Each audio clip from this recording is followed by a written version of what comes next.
علیکم، پرواز news HD کے ساتھ میں ہوں نور فاطمہ۔ نظر ڈالتے ہیں آج کی اہم خبروں پر۔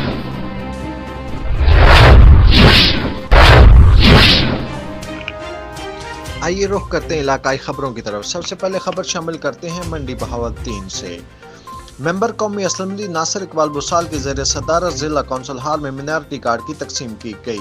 تفصیلات کے مطابق ممبر قومی اسمبلی ناصر اقبال بسال کی زیر صدارت ضلع کونسل ہال میں مینارٹی کارڈ تقسیم کرنے کی تقریب منعقد کی گئی۔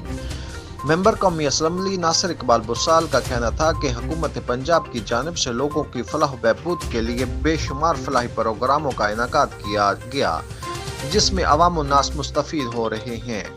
مینارٹی کارڈ وزیر اعلیٰ پنجاب محترمہ مریم نواز شریف کی اسلامی اور فلاحی ریاست کی بنیاد کے لیے احسن اقدام ہے، جس میں اقلیتوں کی عزت نفس کو ملحوظ خاطر رکھتے ہوئے ان کی مالی معاونت کی جا رہی ہے۔ ضلع منڈی بہاولپور میں 30 مینارٹی کارڈز بغیر کسی سفارش کے تقسیم کیے جا رہے ہیں، جس کے تحت 10,500 روپے کی سہ ماہی قسط کی ادائیگی مستحق مینارٹی خاندانوں کو کی جا رہی ہے۔ تقریب میں اقلیتی برادری کی مینارٹی کارڈ فراہم کرنے پر وزیر اعلیٰ پنجاب محترمہ مریم نواز شریف کا شکریہ ادا کیا۔ محمد رشید بھٹی، پرواز نیوز، منڈی بہاولپور۔